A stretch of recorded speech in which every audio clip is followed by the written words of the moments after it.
Astrologer Lalit Mohan Joshi channel में आप सबका स्वागत है। दोस्तों, आज बात करेंगे एक बहुत ही आम समस्या की, जिसको कि लेकर विगत 20 से 25 वर्षों में मेरे पास कई जातक आ चुके हैं और अभी भी कमेंट्स और ईमेल के माध्यम से ये प्रश्न मेरे से कई बार पूछा गया है कि हम कैसे किसी जातक में पता लगाएं कि उस पे किसी भी प्रकार का जादू टोना, ब्लैक मैजिक, काला जादू, ये सब क्रियाएं करी गई हैं या नहीं क्या करी गई हैं। तो इसी विषय पे दोस्तों मेरा आज का वीडियो है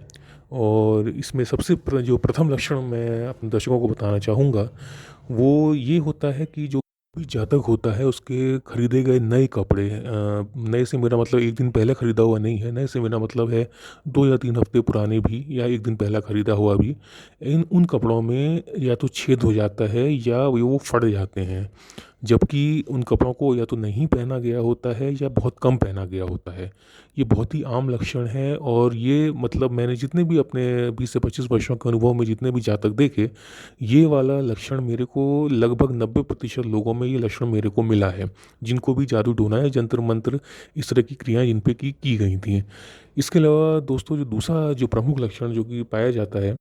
वो ये है कि जातक बहुत ही ज़्यादा परेशान रहने लगता है, बावजूद इसके कि सारी स्थितियाँ सामान्य हैं, सारी स्थितियाँ वैसी की वैसी हैं जैसा वर्षों से चली आ रही हैं, कोई भी उनमें बदलाव नहीं है। बावजूद इसके जातक की भूख कम हो जाना, परेशान सा रहना, रात में चौंक के उठ जाना, इस तरह की क्रियाएं जो हैं कई बार जब जिस जातक पे की जाती हैं,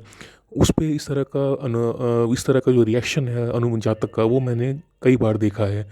और इसके अलावा दोस्तों, जो तीसरा और प्रमुख लक्षण है, वो ये होता है कि जो भी आपके घर का आंगन है या आपकी घर की छत है, उसमें अगर आपको कोई भी असामान्य सी वस्तु पड़ी हुई दिखाई दे, जैसे नींबू है, सिंदूर है या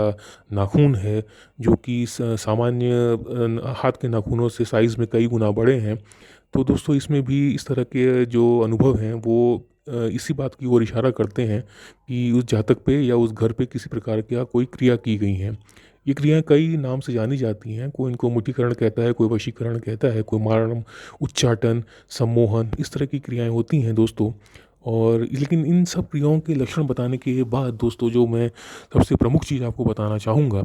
वो ये है कि इस तरह की क्रियाएँ करने के लिए एक बहुत ही सधा हुआ एक साधक चाहिए होता है। कोई भी ऐरा-गैरा काले कपड़े और काला टीका लगा करके दुकान खोल के जो कि आज की डेट में गली मोहल्ले में आपको सैकड़ों दिख जाएँगी, या फिर आपको अखबार के माध्यम से भी सैकड़ों ऐड दिख जाएँगे जो कि इस तरह की क्रियाएँ करने का दावा करते हैं और साथ में 100% रिज़ल्ट की गारंटी भी देते हैं। दोस्तों, इसके विषय में मैं आपको इतना बताऊँगा कि इस तरह की क्रियाएँ कर पाना हर किसी ऐरे-गैरे की बस की बात नहीं है। मेरे पास जितने भी जातक आए, उसमें से 90% ऐसे थे जो कि मानसिक संताप से पीड़ित थे। उनको बहुत ही ज़्यादा इंग्लिश में अगर मैं बोलूँ तो वो डिप्रेशन में थे, एंग्ज़ायटी में थे, स्ट्रेस में थे। किसी की नौकरी चली गई है और घर में खाना नहीं है, खाना बनाने के लिए खाना नहीं है, या किसी क्लोज़ रिलेटिव की मृत्यु हो गई, इस वजह से उसका मानसिक संतुलन खराब हो गया। इस तरह की बहुत चीज़ें मैंने लगभग 90% केसों में देखी हैं, जो जातक मेरे पास विगत 20 से 25 वर्षों में आए हैं। जो एक ऐसा जातक जिसको कि वाक़ई किसी ने जादू टोना जिस पे कुछ किया हो, ऐसे बहुत ही कम प्रतिशत केस हैं। इसलिए मैं अपने सभी दर्शकों से निवेदन करूँगा कि इससे पहले कि किसी जातक पे जादू टोना इस या क्रिया की गई है, नहीं की गई है, इस नतीजे पर पहुँचने से पहले उसकी मानसिक स्थिति को ज़रूर देखें, क्योंकि ज़्यादातर के केसों में जो इस तरह के केस होते हैं, उसमें मानसिक संताप से पीड़ित होता है इंसान और उसको जादू टोने या इस तरह का मुठीकरण, वशीकरण, सम्मोहन, मारण, उच्चाटन, इस तरह के नाम दे दिए जाते हैं, जबकि इन सब चीज़ों से उसका कोई लेना-देना नहीं होता है।